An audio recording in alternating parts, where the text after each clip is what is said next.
Rumor had it that the aloof campus belle had an extreme dislike for men. Every one of her suitors had been mercilessly rejected and publicly humiliated by her. So, when the students saw me standing beneath the campus belle's dormitory building holding a bouquet of flowers, they all took out their phones, preparing to record the moment I would embarrass myself. However, what they never expected was that I directly bought her first night. I smiled and said, "Date me. I'll cover all of your mother's hospital expenses." And just like that, the once penniless campus belle endured the humiliation and stayed with me for 5 years. The only requirement I had for her was this: every single day, she had to sleep with me in different ways, until I eventually grew tired of her. But one day, I gave up being intimate with her. I completely changed my attitude, and no longer stopped her from secretly meeting her childhood sweetheart. Her brows furrowed tightly, not knowing what kind of trick I was playing this time. Chapter 1. What she didn't know was that I had awakened. I realized that I was living inside a novel, and that I, a spoiled rich second-generation heir,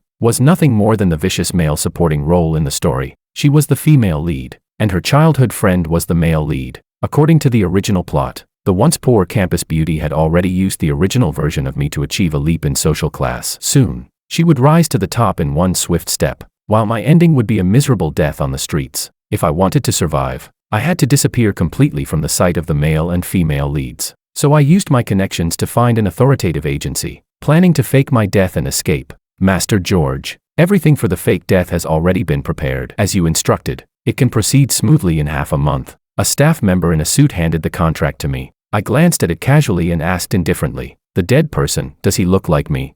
The man immediately took out a photograph. "You can rest assured about that. We have professional plastic surgery technology. After the accident, absolutely no one will be able to notice anything suspicious." With that guarantee, I felt relieved. After paying the deposit, I turned around and left. The driver had already been waiting at the entrance and drove me all the way back to the villa. This place was something I had bought especially for Willow. Not long after I entered the house, the door was pushed open by a slender, jade-like hand. The woman was wearing a black lace camisole. Beneath it, she wore nothing at all, revealing large stretches of fair skin. Her flawless figure was fully on display, yet her temperament remained cold and distant. With not the slightest unnecessary expression on her face, she fiddled with the strap on her shoulder, and the last piece of clothing slid down along her legs. Then she walked straight toward me. The next moment, she wrapped her arms tightly around me. I immediately felt the softness in my arms, along with a faint, alluring fragrance. I said, "Not today." I directly pulled myself free from her embrace and refused. A trace of confusion flashed in Willow's eyes, and her delicate brows slightly knitted together. She seemed unable to understand my sudden abnormal behavior. In her cold voice she said, "What? Tired of doing it with me every day? Wasn't this your condition?" I replied, "Don't worry, I won't go back on my word. It's just, I'm not in the mood for now." I turned my head away and brushed it off with a few casual words. Willow seemed relieved and didn't pursue the matter. She said, "I still have things to do. I'll go get busy." This period was a critical stage for her startup, so she really was very busy. But I had originally thought she would, as usual, work through the entire night. Who would have thought that after receiving a phone call, she would walk out of the study with an anxious expression? She said, "Since you don't want it tonight, I'm heading out." Her voice was as cold as ever, but this time there was a hint of urgency. Of course I knew Willow was going to see her childhood friend, Makoto. I didn't expose it and simply waved my hand indifferently. Seeing my reaction, she grew even more puzzled, but she had no time to think about it. As she brushed past me, I suddenly spoke. "Willow, you don't have to do this anymore in the future." She suddenly stopped. A trace of impatience had already appeared in her cold expression. I suddenly smiled and gave up explaining. "Go ahead," I said. When her figure finally disappeared, the empty room was left with only me murmuring softly, "You'll be free very soon. You won't have to force yourself like this anymore." As a domineering rich second-generation heir, I had done many outrageous things. The most unforgettable one was that I had bought a girl's youth with money. During university, Willow was the recognized cold and aloof campus beauty, the goddess countless boys dreamed about day and night. She kept everyone at a distance, yet I fell in love with her at first sight. After investigating, I learned that Willow came from a poor family. Her mother was seriously ill, and Willow lived frugally while taking multiple part-time jobs just to pay the medical bills. So I made a deal with her. For the sake of her mother, Willow had no choice but to agree to become my girlfriend, to live with me, to be intimate with me, until I grew tired of her. But over the past 5 years, from university to entering society, her mother's illness had not been cured, and I had not grown tired of her either. We had continued maintaining this relationship. Although Willow had always treated me coldly, The me back then firmly believed that I could move her heart with sincerity, until one accident made me suddenly awaken. After that, I clearly understood everything that would happen next. Half a month later, Willow's business venture would succeed, but that was only the beginning. Afterward, she would become widely famous, rising step by step and eventually standing at the very peak of the business world. And after achieving success, the first thing she would do was return every single cent I had spent on her over the years. Then she would break up with me. I would refuse, continue to pester her endlessly, and eventually even attack the person she cherished most, her childhood friend Makoto, ending up completely ruined and disgraced. I didn't know why I would be that stupid. That was an ending I absolutely could not accept. One sentence kept repeating in my memory: the male lead and female lead are destined to be together. After finally coming to my senses, I made up my mind to change my ending. Between a future and a woman, I naturally knew which one to choose. Chapter 2. Willow did not return the entire night. The next morning, I woke up early and went downstairs to have breakfast. The villa was completely silent, with only the sound of me chewing slowly. After a while, the butler walked toward me. "Young Master Wong, all the servants have been dismissed. I'm also ready to return to the master." I nodded and handed him a letter. In the letter, I explained in detail my plan to fake my death, as well as my intention to hide my identity and live abroad under a different name. I told them not to worry. When the time was right, I would return. It wasn't that I hadn't considered taking them with me, but too many things were involved, and the family business was here. In the end,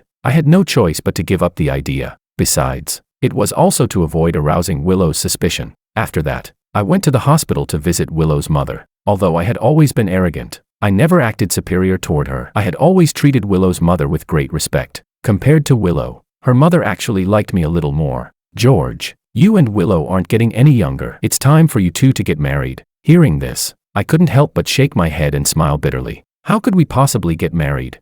Having already known the plot of the original story, I understood long ago that Willow only loved Makoto. As the female lead, she was destined to be with the male lead, and I, George, was nothing more than an insignificant supporting character meant to bring them together. Seeing my silence, Willow's mother seemed to think the issue was with her daughter and quickly tried to comfort me. "Willow is just a bit stubborn. I know she's bothered by the impure reason you two got together in the beginning. It's something that still weighs on her mind, so she hasn't been willing to truly accept you." I didn't say anything. I only smiled faintly and then handed Willow's mother a card. "Auntie, please take good care of your health. When you have time, please give this card to Willow for me." The card contained a sum of money I had prepared years ago for her to start a business. Back then, I had been afraid of hurting her pride, so I kept hesitating and never gave it to her. Now that I already knew everything that would happen, I decided to treat it as a small form of compensation before I left. Willow's mother froze for a moment, as if sensing something unusual. "George, did you two have another argument?"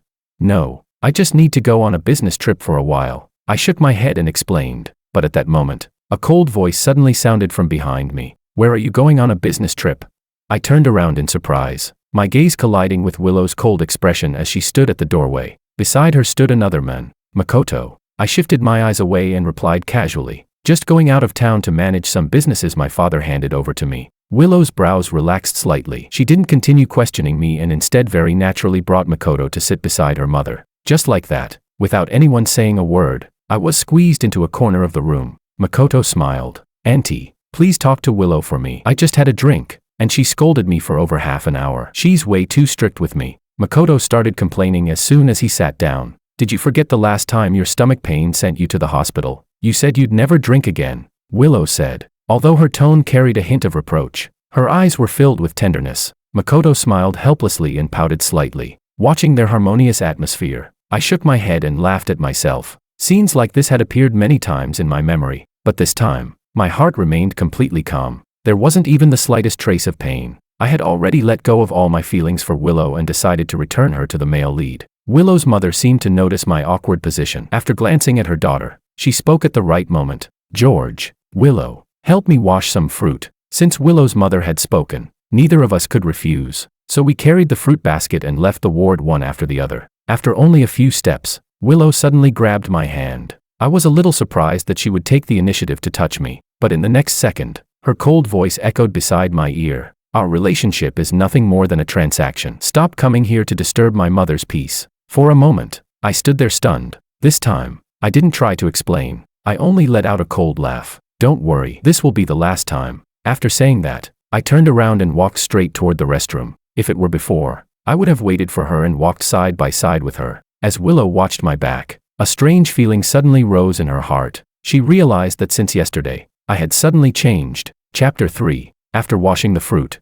Willow and I returned to the ward. After chatting for a while, our group prepared to leave. Willow, George, it's getting late. Let's go eat something, Makoto said first as soon as we stepped out of the hospital. Willow never refused Makoto's suggestions. As for me, perhaps she didn't want to make things awkward for him. Before I could even speak, she agreed on my behalf. When we arrived at the restaurant, Willow took the menu and ordered nothing but dishes Makoto liked. Maybe the difference between love and indifference is just that obvious. Even though I had asked her before to remember my preferences, perfunctory effort and genuine care were always completely different. But I had already expected this outcome, so I wasn't disappointed. I simply ate quietly. Soon after, the silence was broken by a ringtone. I picked up my phone and walked outside. Just as I turned my head, I noticed a pendant slightly exposed on Makoto's neck, and I froze in place. I asked, "Where did you get that necklace?"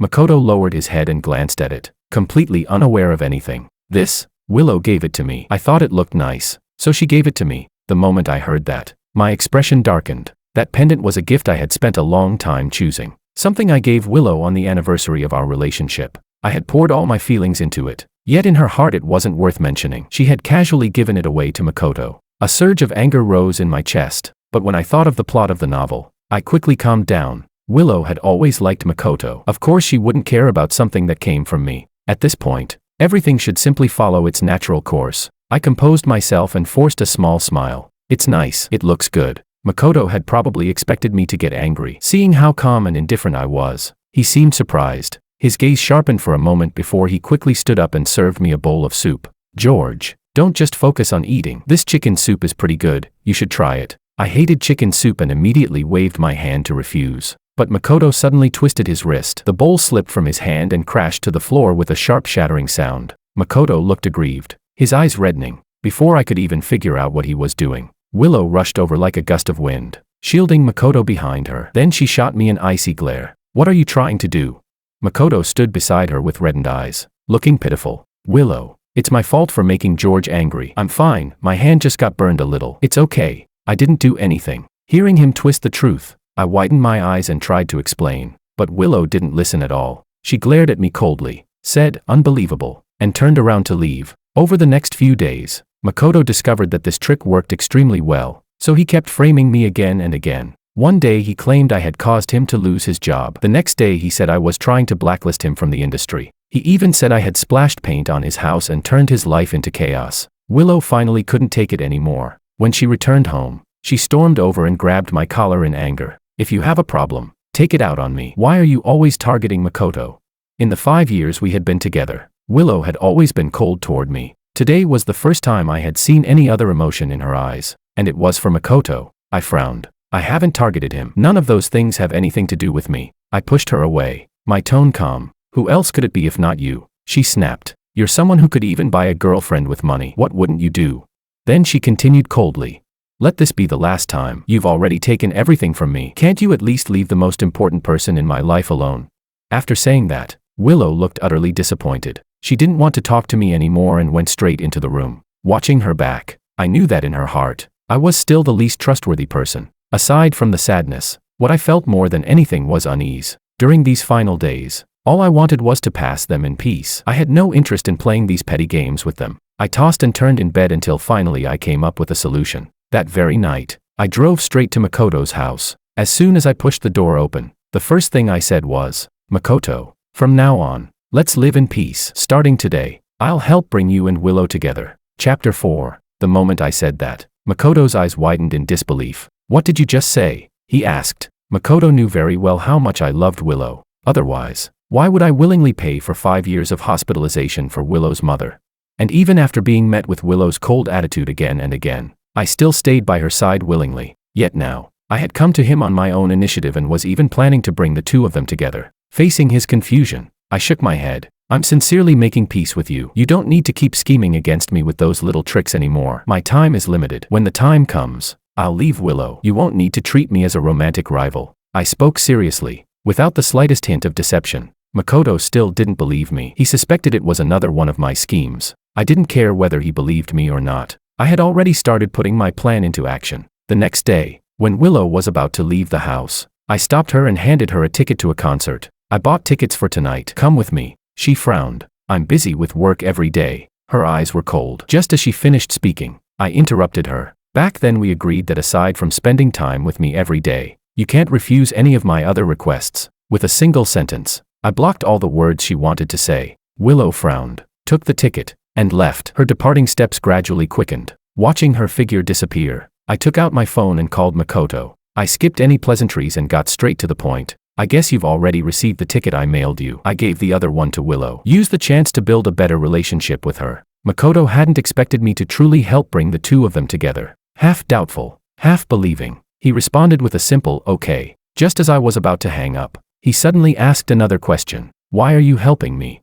The question reached my ears. After a long silence, I chose not to answer. You don't need to know, I said. Just follow our agreement. I'll help bring you two together. Just stop framing me. After hanging up, I stared absent-mindedly at the phone screen as it slowly dimmed. I never intended to help Makoto. The one I was helping was myself. Besides, Willow liked Makoto. All I was doing was accelerating the plot and leaving myself a path to survive. As night fell, I received a message from Makoto. It was a photo of the two of them. Makoto was looking at the camera. Willow was looking at Makoto. In her eyes were tenderness and sweetness, an expression that had never once appeared when she was with me. I kept scrolling through the photos. In one of them, the background seemed to be a restaurant. On the table were neatly peeled shrimp shells and shrimp meat piled in front of Makoto. Thinking back over the years, whenever shrimp was served, I had always been the one peeling it. After pondering for a long time, I finally replied with a message. You two look great together. Makoto had assumed I must have some hidden motive for doing all this.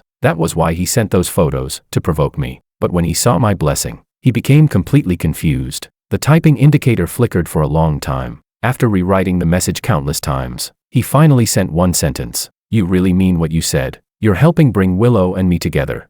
This time, I didn't hesitate. Yes, I replied. From now on, Willow would be yours. I had originally thought Willow would return home happy, but when she pushed open the door, she still looked just as cold as before. There was even a hint of anger hidden in her voice. What are you trying to do? She asked. I don't understand what you mean, I replied, confused. Before explaining, oh, something came up for me at the last minute, so I gave the ticket to Makoto. After that, I asked, how was today? Was the concert good? If you didn't enjoy it enough, I still have more tickets. You two can go again. Willow couldn't figure out my intentions. She stared at me for a long time. Meanwhile, I looked back at her with complete sincerity, as if I really had been too busy to go and had simply given the ticket to Makoto. In the end, she was the one who gave up. Without another word, she turned and walked into the bedroom. Chapter 5. This first success created many more opportunities for the two of them afterward. For example, one time Willow and I went to a restaurant together. We had just sat down when Makoto suddenly appeared in front of us,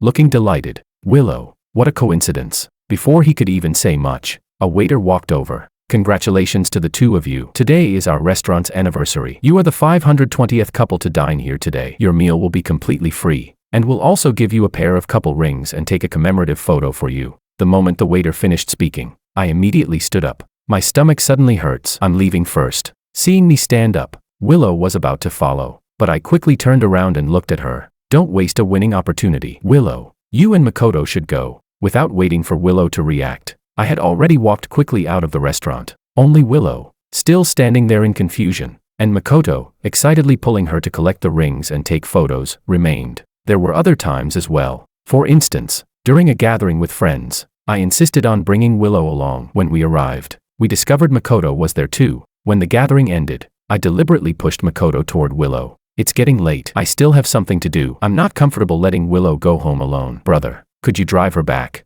Oh, right. No need to rush home either. She's had a bit too much to drink, so please take good care of her. The moment I finished speaking, I stuffed the car keys into his hand and walked away. After several similar situations, Willow began to sense that something was wrong, because she kept running into Makoto at different places and at all kinds of times. And every time, I would leave, intentionally creating opportunities for them to be alone. It almost felt as if I was trying to push her toward Makoto. A few days later, Willow returned home very late after working overtime. She saw me lying on the bed and assumed I was asleep, so she quietly went straight into the bathroom. The sound of rushing water soon filled the room. Suddenly, I opened my eyes. Glancing at the tightly closed bathroom door, I quickly grabbed my phone and sent a message. Come to my house immediately. 15 minutes later, Makoto knocked on the villa door. I opened it quietly and handed him a set of pajamas. Change into this and go to the master bedroom. Hearing my words, Makoto looked at the rather revealing pajamas and seemed to realize something. He became extremely nervous,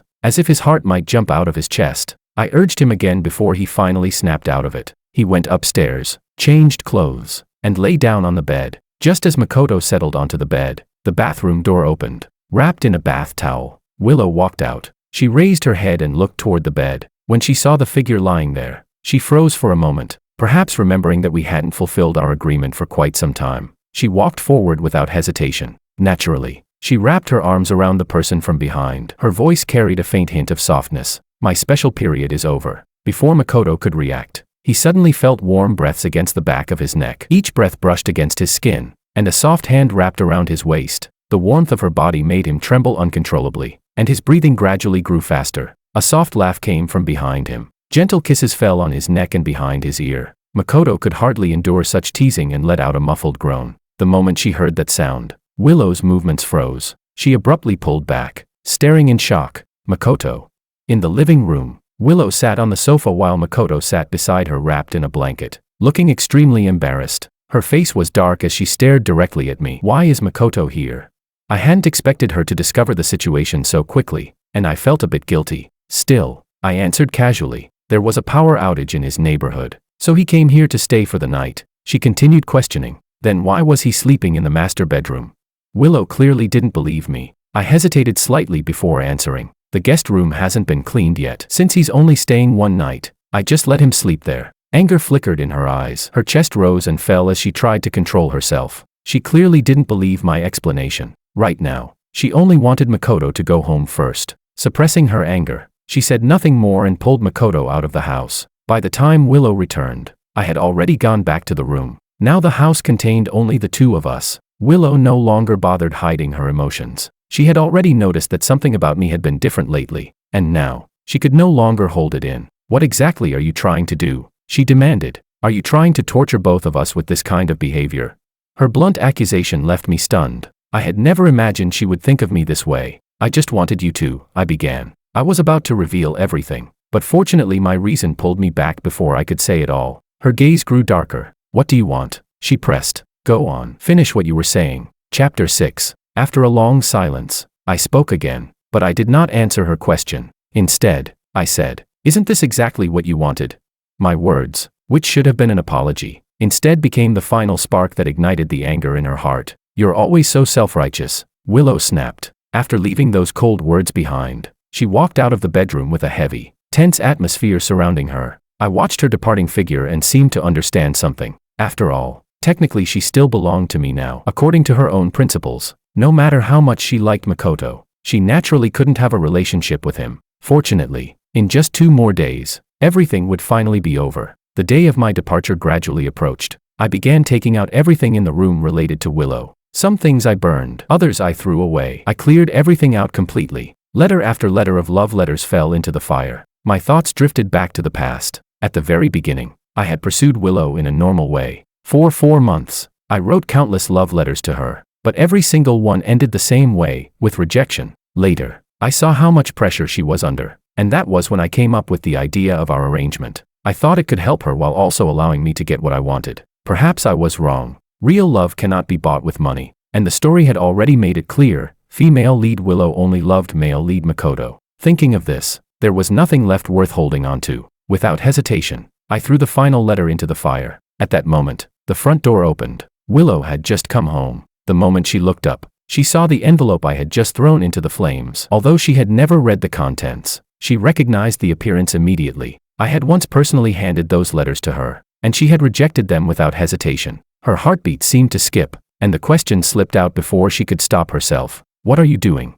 Through the firelight, I saw the stunned look on Willow's face and felt puzzled. After a moment, I answered. Burning useless things. Willow looked somewhat flustered. She could clearly feel that I had changed recently, and the things I was doing were different. Even though she didn't intend to oppose me, when the words left her mouth, they still carried sharpness. Well, it makes sense. You've already gotten everything you wanted. Of course these things are useless now. Willow had mocked me like this before many times. Every time before, it would make me upset. But this time, my heart remained completely calm. I murmured quietly to myself. It's about to end. The vague words made Willow feel confused. She had no idea what I was doing. She didn't stay any longer and walked straight upstairs. I remained sitting there, motionless, watching the fire slowly consume the last traces of ash. Willow, from now on, forget this chapter of your life. Forget me, the male supporting role. Both of us will begin new lives. Chapter 7. The next day, just as Willow was about to leave the house, I called out to her. Tomorrow is our 5th anniversary. I've booked a restaurant. Let's go have dinner. Willow frowned slightly. She didn't refuse. She only responded with a cold, okay. Perhaps because I had something to look forward to. The day seemed to pass very quickly. The day of the reservation arrived. It was also the day I planned to fake my death and leave. I deliberately dressed up before going with Willow to the restaurant we had reserved. The atmosphere inside was wonderful. Soft lighting shone over the table, creating a warm and intimate mood. When Willow saw the scene before her, a trace of something unusual passed through her eyes. But before long, a ringtone broke the quiet. Willow glanced at her phone. It was Makoto. She frowned but still answered the call. On the other end came Makoto's voice, trembling as if he were about to cry. Willow. I've been in a car accident. Can you come to the hospital to see me? The moment those words were spoken, Willow's brows furrowed even deeper. She turned to look at me. I also put down my knife and fork. I heard that, I said. Do you want to go? This time, she didn't hesitate. She nodded. We can celebrate the anniversary any day. Makoto needs me more. I didn't say anything else. I simply looked at her. Her heartbeat seemed restless. She had always been calm, but this time she appeared unusually anxious. Then she added, we'll make up this anniversary another time. The moment she finished speaking, she grabbed her phone and hurried away. Watching her anxious back as she left, I didn't try to stop her. After a long while, I murmured softly, Willow, there won't be a next time. I finished the meal alone. Outside the window, the sky gradually darkened. Then my secretary entered the restaurant. Boss, everything is ready. Hearing the voice, I didn't turn around. I simply responded with a faint Standing up, I gave one last glance at the place that had once held so many memories between Willow and me. Then I walked away, heading straight for the airport. Willow, this time, I will personally send you back to the male lead who belongs to you, and I will permanently exit your world. Chapter 8. Willow returned to the villa 2 days later. She carried a faint smile. Makoto's injuries had improved. The project she had worked on for so long had succeeded, and she had finally established herself through her own efforts. She was no longer the poor student who had once sold herself to pay for her mother's medical bills. She brought the bonus from the project with her, intending to return the money to me when she saw me. Once our debts were settled, she would finally be able to stand tall in front of me. But when Willow pushed open the door, the house was empty and silent. I had always waited for her in the living room whenever she came home, but this time, there was no sign of me. Thinking of my strange behavior recently, a faint unease began to rise in her heart. Unsure of what to do, she picked up her phone to send a message. But on the homepage, a news alert suddenly appeared. 2 days ago, a car explosion occurred in the outskirts. One person was seriously injured and later died after unsuccessful emergency treatment at the hospital. Police have confirmed the identity of the deceased as George Wong, the only son of the Wong family, the wealthiest family in Z City. The short piece of news struck Willow like a bolt of lightning. She couldn't believe it. Frantically, she began scrolling through the photos, as if trying to find proof that the body in the report wasn't George. But the more she looked, the more terrified she became. The body's build and clothing were exactly the same as George's. He was dead. No, she had to see it with her own eyes. If she didn't personally confirm it, she would never believe George had died like this. Willow staggered out of the villa. It was only a few steps to the gate, but her legs gave out several times and she nearly collapsed. She planned to drive to the police station, but her hands trembled so badly that she couldn't even hold the car keys. In the end, she had no choice but to take a taxi. Soon she arrived at the police station. For a moment, Willow hesitated. She didn't dare imagine what she would do if the body truly belonged to George. Miss, we've arrived at your destination. It's time to get out, the driver said. Seeing her pale expression in the rearview mirror and noticing that the destination was a police station, the driver assumed she had come to turn herself in. Willow didn't even notice the change in her own expression. Only after the driver spoke did she suddenly snap out of her daze and step out of the car. After explaining why she had come, a police officer led her to the morgue. When the door opened, the first people she saw were George's parents. Their eyes were swollen and red, clearly from crying. They had already seen the letter George had written and knew he had faked his death to leave this place. But even so, they couldn't help blaming Willow. If it weren't for her, George would never have needed to go as far as faking his own death. The moment Willow saw them, her heart collapsed into despair. She could no longer take another step forward. nor did she dare to look at the body lying just a short distance away. Chapter 9. George's ashes were originally taken away by his parents for burial, but Willow intercepted them halfway and took them for herself. At first, George's parents came to argue with her about it, yet no matter what they said, Willow refused to give them back. Every time they demanded the ashes, she would respond with the same sentence: "If you want to take them back, then I'll only give them up when I die." Willow moved out of the villa where they had once lived. While packing her belongings, she discovered something strange. Everything that once represented the memories between the two of them had disappeared. Thinking back to George's strange behavior before his death, although the accident had officially been ruled an accident, she stubbornly believed it couldn't have been. It had to be planned. That was why George had refused any intimacy with her. That was also why he had kept pushing her toward Makoto. Inside the room, Willow sat on the floor, hugging the urn tightly. Empty bottles lay scattered beside her. Her eyes were filled with regret and sorrow as she mocked her own behavior toward George in the past. From the very beginning, George's actions had been obvious, so why hadn't she realized it?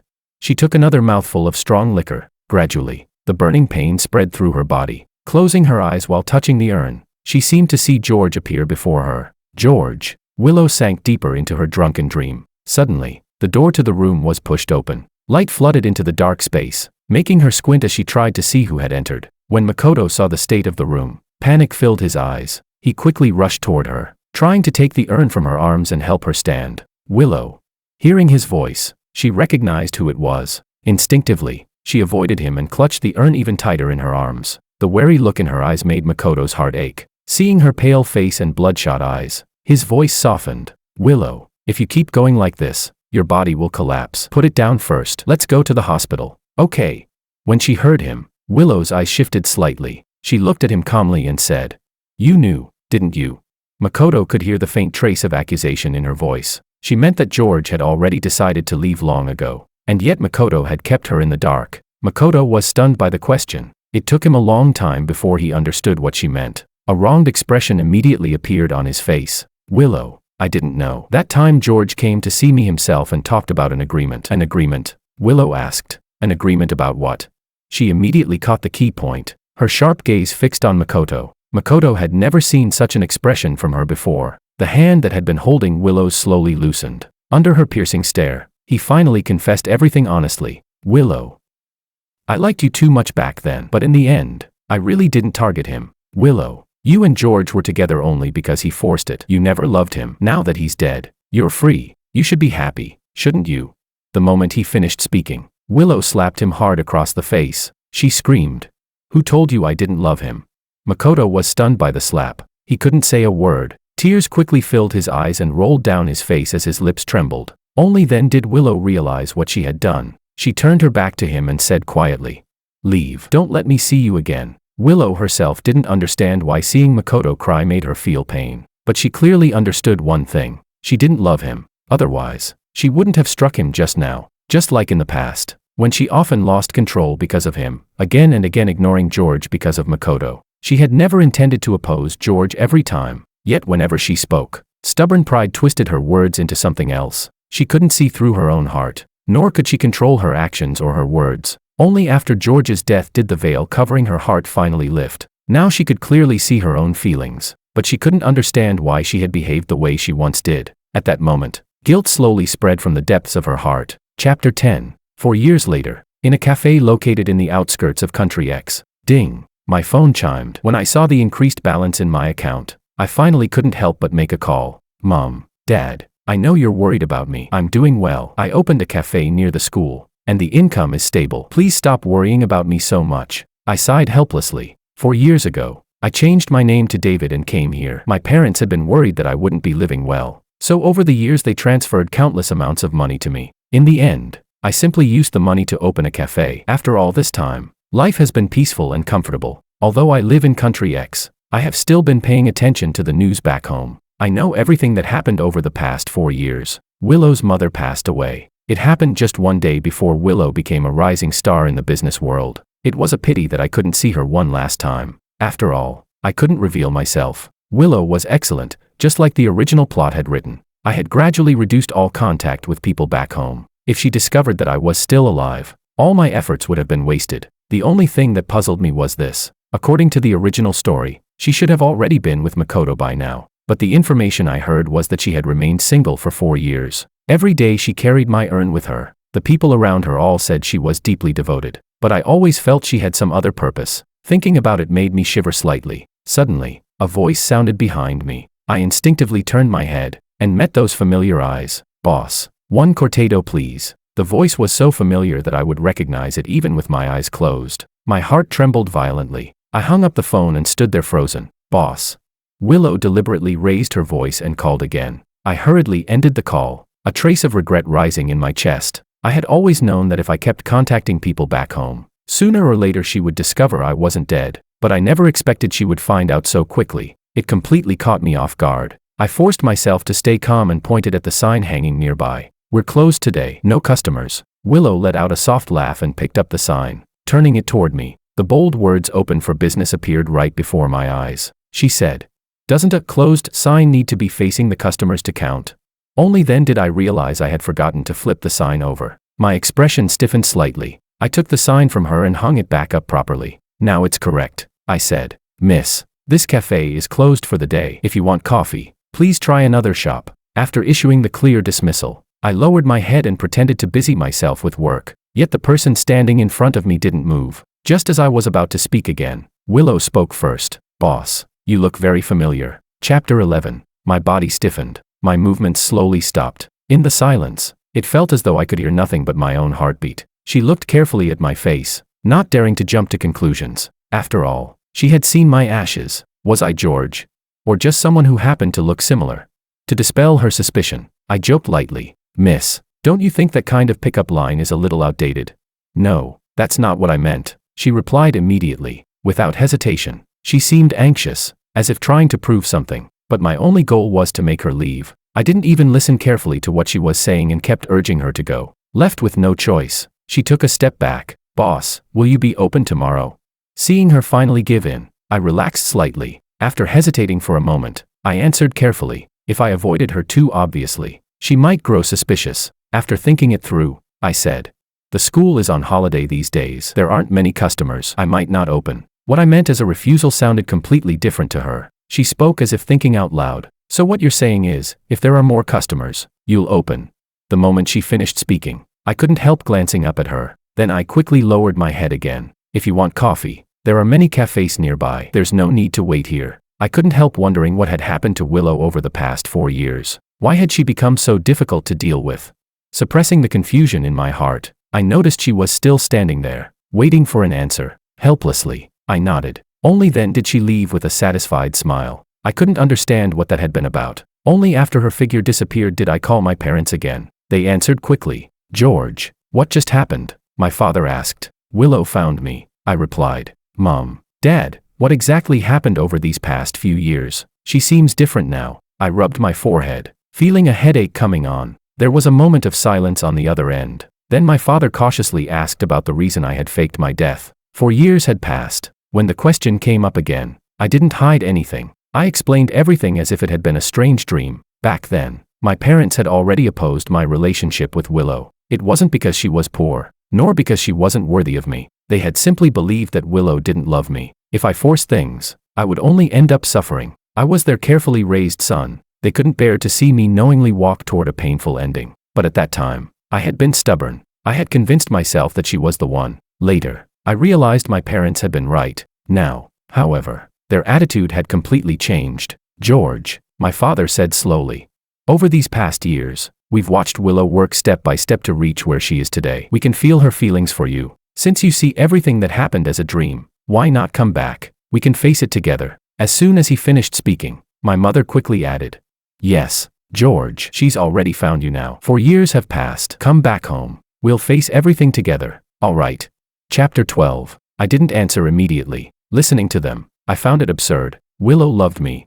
I couldn't believe that. We had been together for 5 years. If I had ever felt even the slightest bit of love from Willow during that time, I would never have chosen to fake my death. Now, just because she hadn't ended up with the destined Makoto and had spent 4 years guarding my ashes, people concluded that she loved me. But what if she simply refused to believe I was really dead and was trying to uncover the truth? And once the truth came out, wouldn't she still return to Makoto?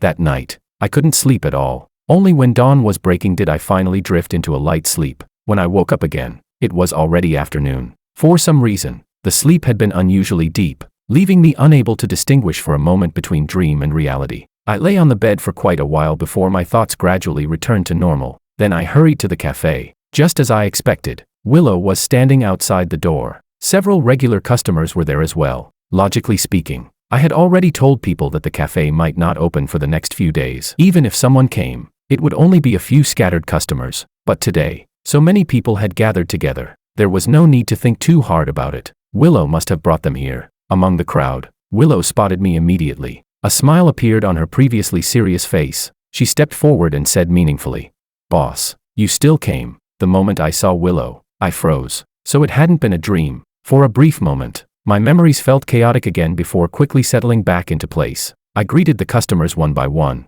took out the key, and opened the cafe door. As I pushed it open, Willow followed me inside. An inexplicable irritation rose in my heart. I had already left and made space for her and Makoto. Instead of staying happily together, why had she come to find me?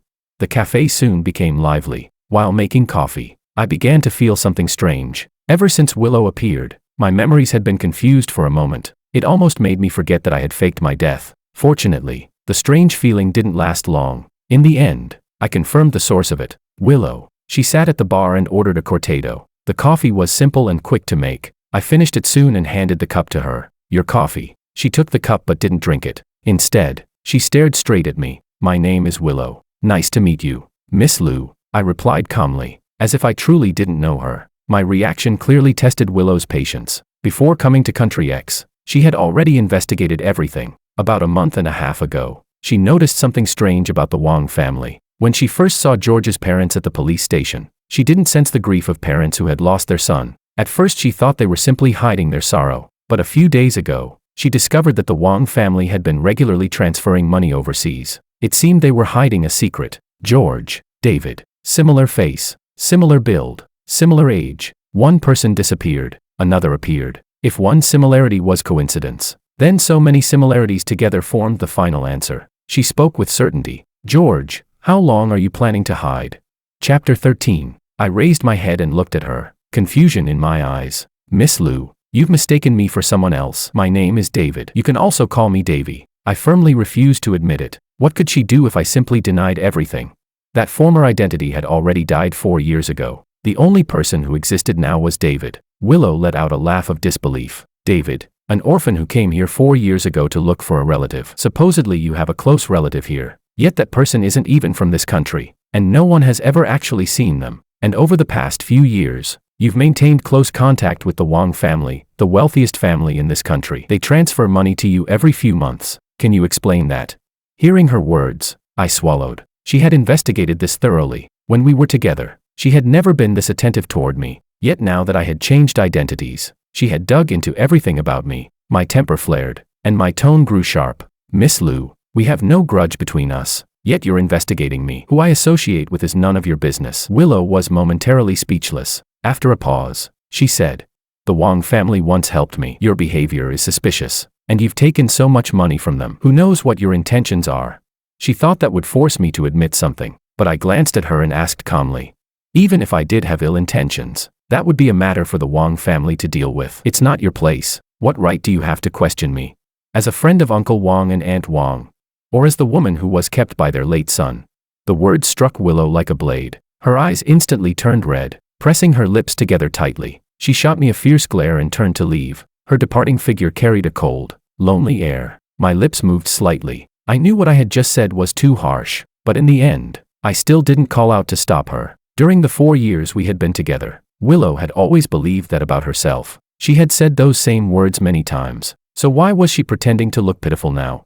And besides, I knew that since Willow had already found me, she wouldn't give up just because of today. If I wanted peace now, the only option was to move somewhere else. It was a shame about this cafe. It had accompanied me for 4 years. Now Willow's appearance had disrupted everything. I walked to the entrance to make sure Willow wasn't lingering outside. Instead of going home, I locked the cafe and slowly went upstairs. After entering the small resting room, I lay down on the bed. Even then, I still couldn't understand why she was doing all this. Was she trying to take revenge on me for buying her? But I had also compensated her, and she had agreed to the arrangement in the first place. It had been mutually beneficial. No matter how much she hated me, The moment I died should have settled everything. I couldn't understand it, so I stopped thinking about it and drifted into sleep again. Outside the cafe, just as David had expected, Willow hadn't left. She sat in her car, her heart filled with conflicting emotions. Kept woman. Was that really how he saw her in his heart? Chapter 14. The transfer information for the cafe had already been posted. The new owner also planned to run a cafe, so everything inside the shop would remain as it was. The process moved very quickly. Willow didn't even see how I left. Because of that, she became even more certain. David was George. Originally, I had planned to leave country X and move to another country, but unexpectedly, Willow blocked me at the airport. If you're not George, then why are you running? Even now, Willow still didn't understand why I had faked my death to leave her. Facing her questioning, I felt a moment of confusion. Running. What exactly was I running from?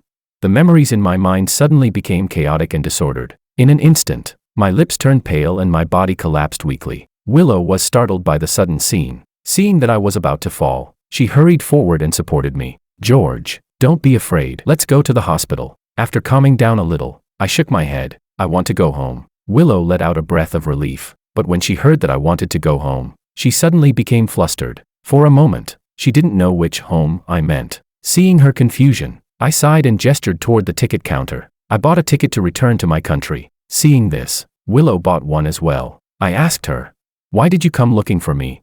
On the plane, I stopped hiding the truth. I had already accepted that Willow had discovered my identity. There was another reason I decided to return home. From the moment Willow appeared again, my memories had started to reorganize themselves. I was afraid I might truly forget who I originally was. Afraid I might forget everything from before, and the parents who had always worried about me. Willow looked at me but didn't answer. Instead, she asked the question that had troubled her for a long time. Back then, why did you choose to leave in that way?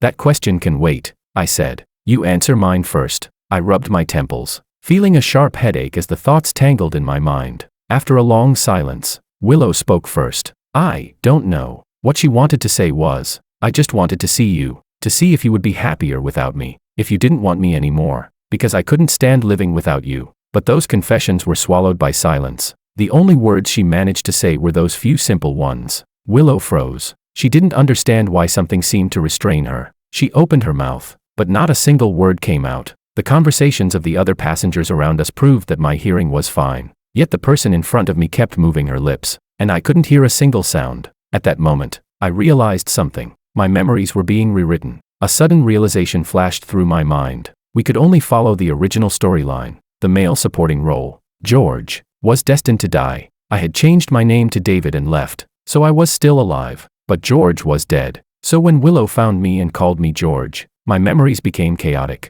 Gradually, I would forget who I truly was, and begin believing that I was really David. Willow was the female lead, and the female lead was destined to end up with the male lead. That meant she couldn't love anyone else. Even if she truly did fall in love with someone else, the story would force everything back to its original path. The only reason I could return home now was because there would never be a future between us, because in Willow's world, I had already died. Chapter 15. After the plane landed, I didn't linger. I didn't even look back at Willow. She wanted to chase after me, but her legs refused to move. All she could do was watch as I walked farther and farther away, until I disappeared from sight. Makoto, dressed in a white shirt, waved to her. Willow, I'm here to pick you up.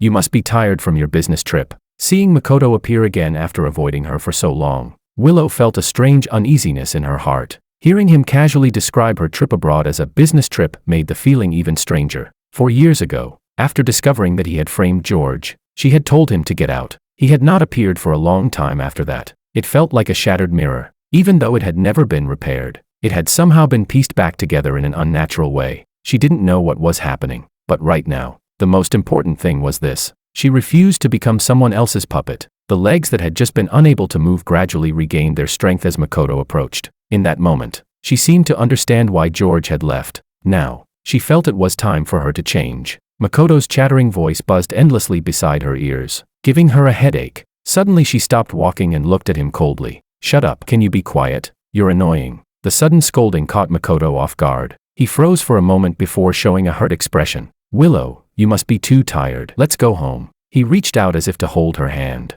but Willow immediately shook him off. Makoto wanted to say something else, but Willow ignored him completely. Outside the airport, the driver opened the car door for Willow. After getting into the car, She closed her eyes tightly. She couldn't see the grievance on Makoto's face, and she hid her own grievances as well, silently complaining in her heart. It's all that person's fault. Even after dying, he still won't give me peace. Ever since George's death, Willow had treated Makoto like a completely different person. Before, she had never rejected him like this. Makoto had truly believed that George had wanted to help him, but he never expected that George's plan would end up making things difficult for everyone. George was already dead. There was nothing anyone could do to him anymore. Makoto sighed helplessly after complaining, and George's death had turned him into a part of Willow's heart that no one was allowed to touch. Soon, Makoto realized he had been wrong. The car stopped in front of Willow's villa. Willow got out of the car, but instead of going home, she walked in another direction. Makoto froze for a moment before quickly getting out and following her.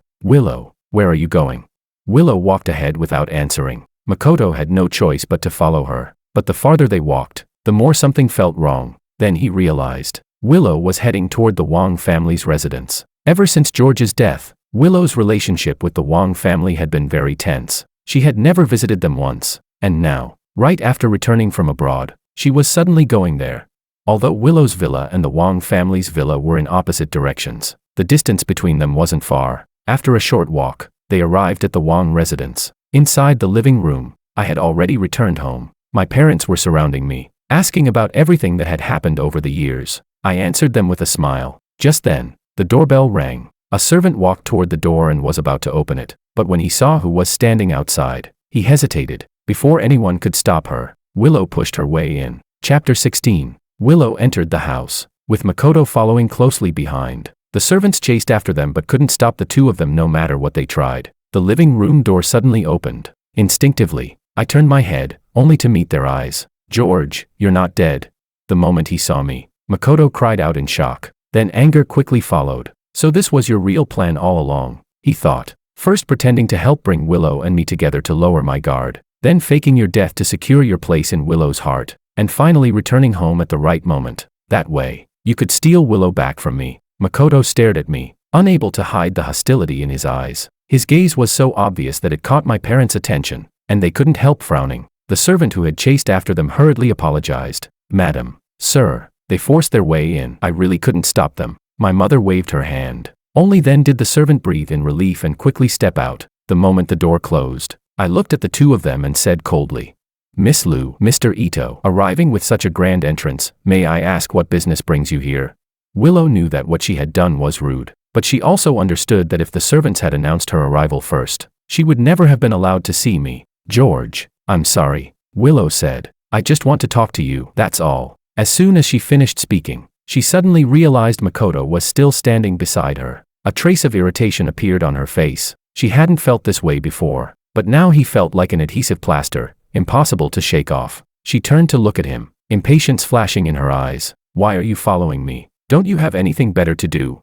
Being pushed aside again, Makoto felt wronged. He only loved her too much. He was afraid of losing her. Yet now, she didn't even want him to follow her anymore. For all these years, she had always favored him, but in order not to make Willow dislike him further, Makoto chose to leave. He waited outside the villa instead. He paced back and forth, thinking that once the conversation ended, he would be able to see Willow immediately. Inside the house, my parents exchanged a glance. Then they turned and saw the tense standoff between Willow and me. My father cleared his throat softly, breaking the silence. We have something to take care of. You two can talk things out calmly. Don't always argue like this. After saying that, he and my mother left without waiting for our response. The living room instantly became quiet, leaving only the two of us. After a long silence, Willow finally spoke. George, but I immediately interrupted her. If you have something to say it directly. I was the one who kept you back then, and you were always cold toward me. Now that everything is over, we're not close enough to address each other like that.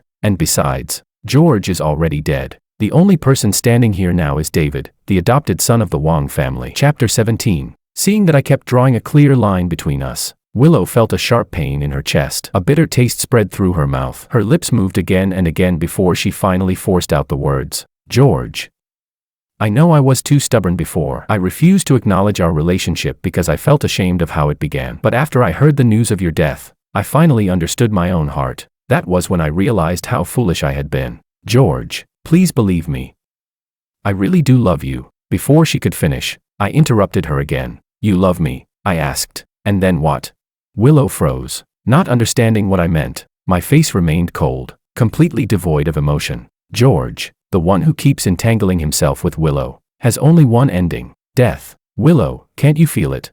Everything that had happened on the plane replayed clearly in my mind. Even if she didn't have the awakened memories like I did, even if she didn't realize that my collapse had been caused by my memories becoming chaotic, the fact that she suddenly couldn't speak at that moment was already proof that something about this world was wrong. Willow recalled that strange sense of being controlled. Her lips trembled, but no words came out. She had sensed it long ago, but she refused to accept such a fate. She had someone she loved. She didn't want anyone controlling her life. George. She had only spoken the name when she suddenly remembered what I had said. George, who keeps entangling himself with Willow, will only die. So she forced herself to change the way she addressed me. When she looked at me again, her eyes were filled with determination. George, wait for me. I will run toward you without hesitation. And when that day comes, no one will be able to stop us. I stared at her unwavering expression and stood there silently. No one could stop us.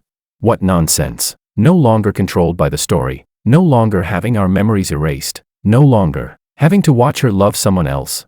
All this time, I thought I could accept such an ending, but hearing Willow say those words stirred a faint spark of hope deep inside me. After speaking, Willow turned and left. I lowered my head slowly, a trace of melancholy filling my heart. But Willow, I waited for you for so long. How can I be sure that you truly love me, and that this isn't just obsession mistaken for love? Why have I never once felt your love?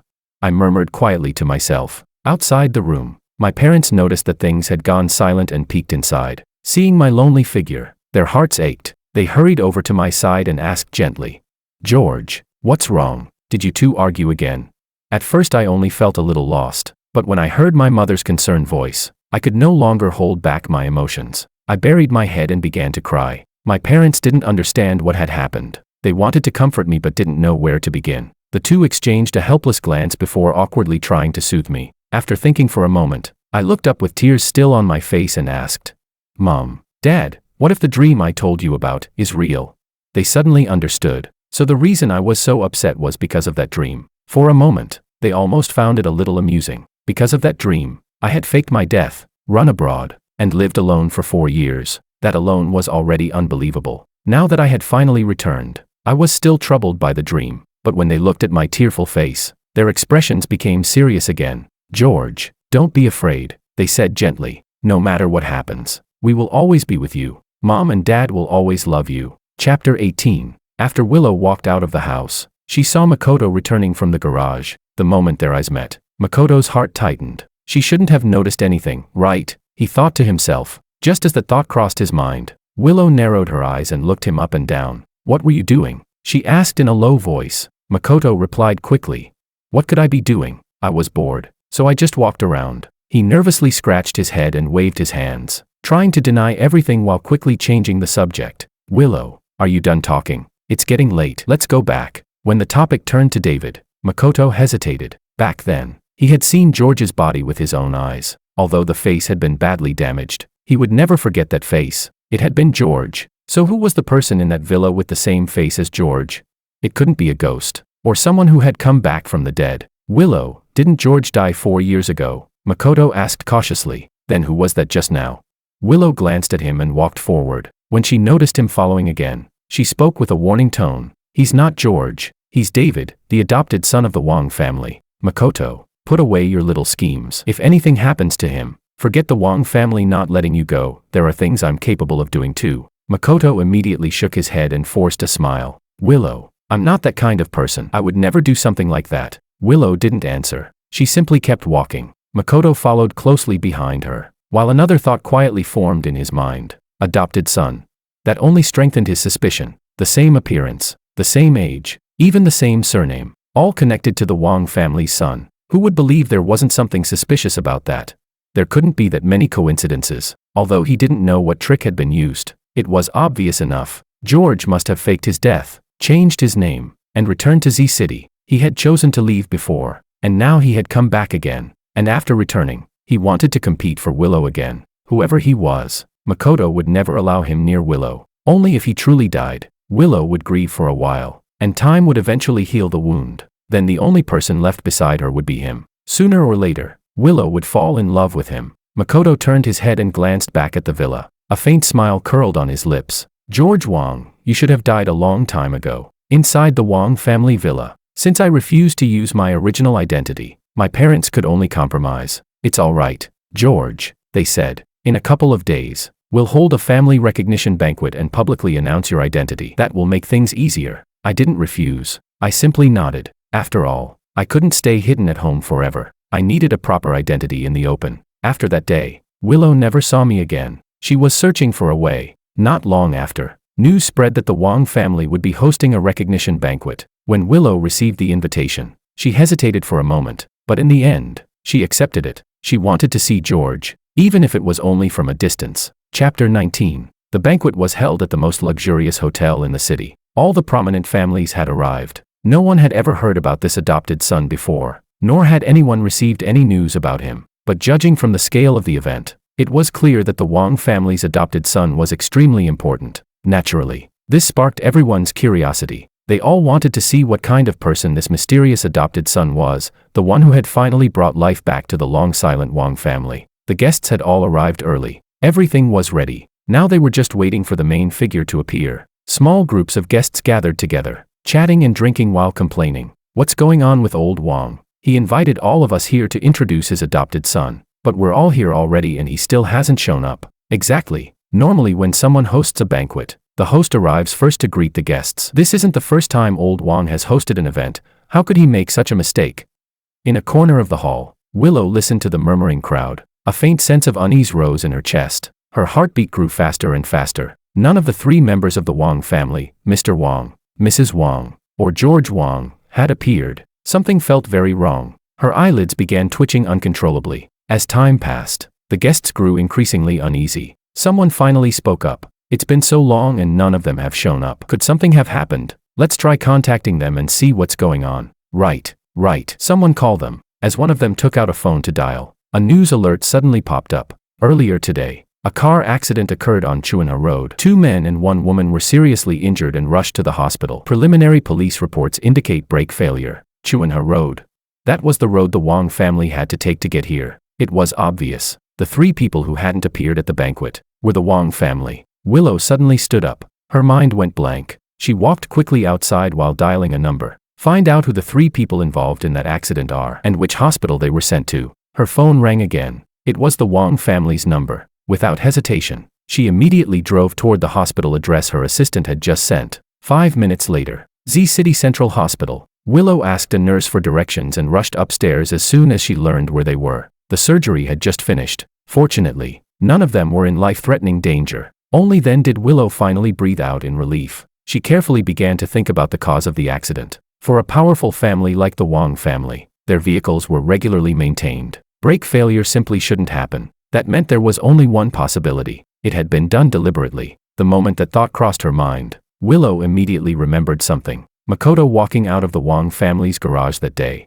Instantly, regret surged through her heart. Makoto had harbored hostility toward George even 4 years ago. Now that George had returned, how could Makoto possibly remain quiet and do nothing? And Makoto's guilty behavior that day had been so obvious, yet she had been too angry to notice it. If she had only been a little more careful, this disaster might never have happened. But after the regret came anger, a rage she could no longer suppress. After all, she had warned Makoto clearly. George must not be harmed, because if anything happened to him, no one would let Makoto go. Yet Makoto had ignored her warning completely. Not only had he targeted George, he had sent all 3 members of the Wang family to the hospital. Willow gritted her teeth and said coldly, "Makoto, you've really outdone yourself." Chapter 20. After lying in the hospital for 5 days, my parents and I finally regained consciousness one after another. The moment I saw the caregiver, I instinctively tried to sit up, but he quickly noticed and stopped me. "I was hired by President Liu to take care of you," the caregiver reassured me. "Your parents are in the next room. Someone is looking after them. So don't worry, you just woke up and haven't recovered yet. Try not to move around." My mind was still foggy and confused. Even so, I listened and lay back down. Seeing that I had settled down, the caregiver picked up his phone and made a call. "President Liu, Mr. Wang has woken up." Inside Willow's villa, there was a small storage room. It was narrow and dark. Even the small window that once allowed light in had been sealed shut. The clutter inside had been cleared away so that Makoto couldn't use anything to escape. Makoto's hands were tied, and a cloth was stuffed in his mouth. His lips were cracked and covered in dead skin. Barely conscious, he lay miserably in the corner. Summoning the last of his strength, he crawled toward Willow. His eyes were filled with helpless pleading as he looked up at her. After hearing the caregiver's report, Willow hung up the phone. She turned to look at Makoto and curled her lips into a faint smile. Makoto, you should feel fortunate. George and Uncle Wang and Aunt Wang have all woken up. After saying that, she walked out of the storage room. She personally locked the door before leaving for the hospital. Inside the room, the last trace of light disappeared with the turning of the lock. Makoto was completely swallowed by darkness, fear, helplessness, hatred. Makoto and Willow had grown up together. Aside from Willow's mother, he had always been the only person Willow willingly accepted.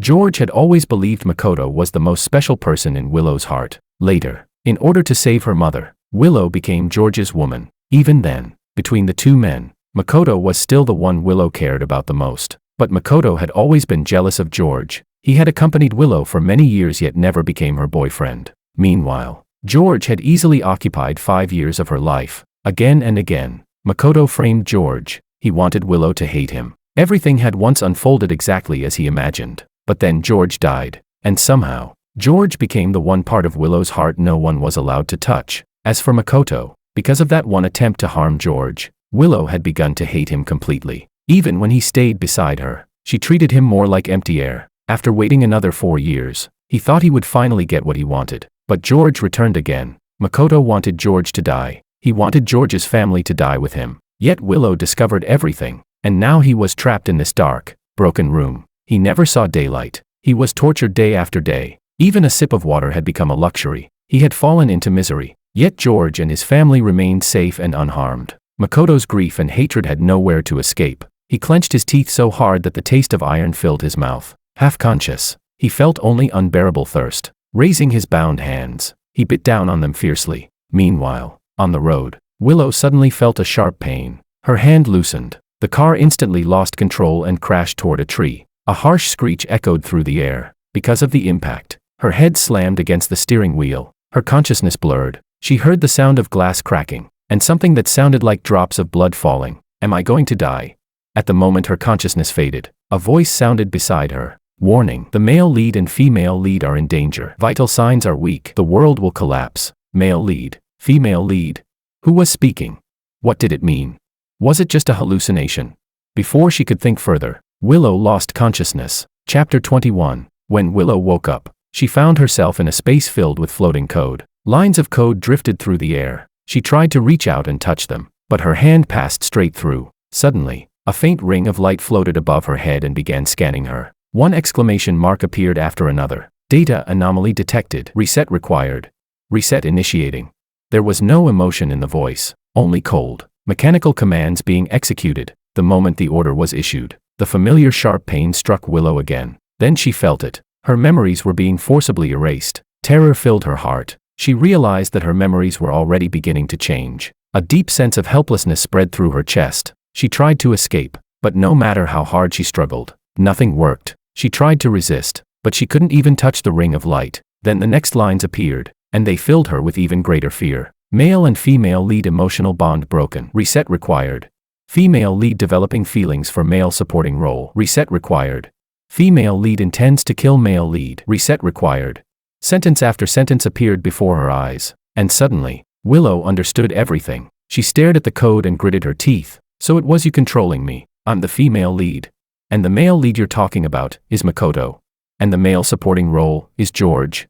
For a moment, the system seemed to freeze after hearing her words. Then it spoke again. I am responsible for maintaining the operation of this world. I do not answer questions. But that response had already confirmed Willow's guess. She felt it was absurd. Her entire life had been controlled. Suddenly she remembered the words she had heard just before losing consciousness. Warning, the male lead and female lead are in danger. Vital signs weak. The world will collapse. So it hadn't been a hallucination. All of them had been in danger. And because the world could no longer continue normally, she had been pulled here for inspection. Thinking of this, Willow's eyes flickered. She had originally believed that George escaped control by faking his death. She had even considered doing the same. But before she could find the right opportunity, that opportunity had come to her. If death could cause the world to collapse, and if this system only cared about whether the world continued functioning, then she had a chance to negotiate. So she said firmly, "Let me go. I don't want to be your female lead. I just want to be with George." Willow's breathing became hurried. She feared the system might forcibly reset her memories. If she forgot George, if she became nothing more than a puppet controlled by someone else, then death would be better. The ring of light flickered slightly, as if it didn't understand her meaning. Willow spoke again. You can reset my memories, but you can't erase my love for George. Even if you force me to forget, once I leave this place, I'll remember again. And if you keep forcing me, I will choose to kill myself. After a moment of silence, the system spoke again, but this time, the voice was no longer mechanical. It had become a gentle female voice. Wouldn't that be better? The voice asked softly. You can have everything, opportunities, endless wealth, a male lead who loves only you. In this world, you would be the happiest person. It sounded almost persuasive. The system simply wanted her to understand. If she returned to her role, she could have everything. Everything except loving the male supporting role. But Willow only shook her head stubbornly. I only want to be with my George. The system asked. If you lose everything you have now, will you regret it? The system didn't understand human love. From its perspective, the role of female lead was clearly the better choice. Willow nodded firmly. I won't regret it. The system continued.